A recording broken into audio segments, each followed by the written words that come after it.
Hello team, Robert Zarn here. Wanted to share with you a quick video that we have as a companion to the blue alert that you're reading right now. This is about the diamond blade saw blades that we install on our cutoff machines, which we know as pipe saws. Please pay very close attention to this video. You will learn inspection procedure and installation procedure on these saws. So let's go see Derek in the field and get this going. So this is the blade that has caused all this discussion. As is very obvious, there's a catastrophic failure of the blade while use. Keep in mind this blade was mounted improperly.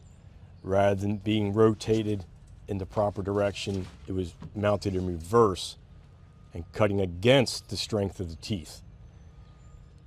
This failure is obvious. There are other failures that upon inspection, though maybe not quite as evident, a close inspection would reveal.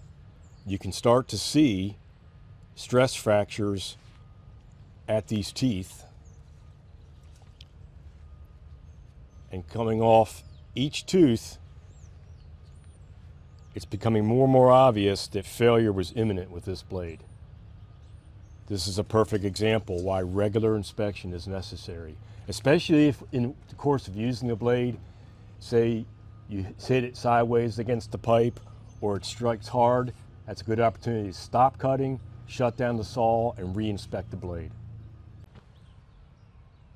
It's also important to note that prior to mounting a blade, you verify you have the correct blade for the work you're performing. Stihl offers two blades. They offer a BA90, which is a general purpose, and a DG80, which is specific for ductile iron. Now, the general purpose will cut ductile iron, but if you use a ductile iron blade on another substance, it'll ruin its application for ductile iron. It's most efficient to use the DG80 when cutting pipe. Prior to installing a new blade, there's several things you want to verify. First, that we're using a Stihl blade, no other manufacturers.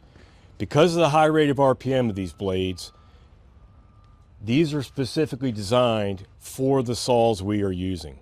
Not every manufacturer blade designs their blades for the RPM our machines run at.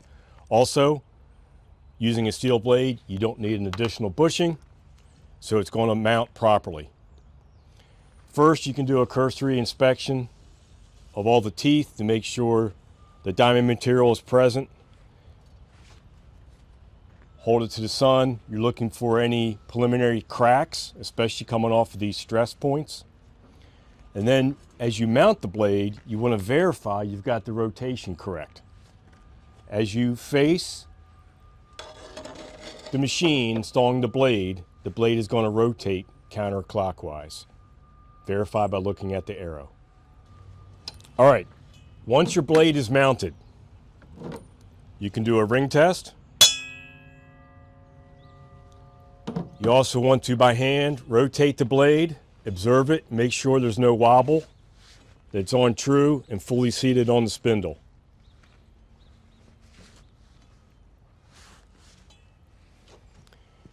Now, we have it mounted, we've inspected it. When I start the machine up, it's important you have nobody else around. Run the machine at full RPM for about a full minute. And during that time, carefully wash the blade to see if there's any wobble apparent.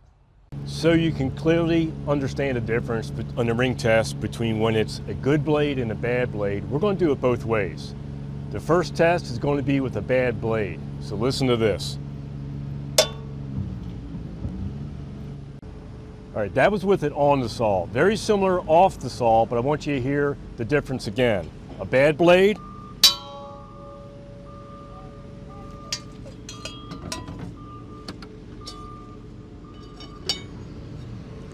And a good blade. It's a marked difference to listen for. Now, this short video is not meant to be comprehensive. A lot more goes into proper use of the saw and techniques of cutting and so forth. What we intended to cover today, we've done this. Talk about choosing the right blade for the application I'm going to use, inspecting that blade for its condition, including conducting a ring test, and proper mounting of the blade, verifying the rotation. Please be certain to apply these principles on a daily basis to ensure that work you do is conducted in a safe manner.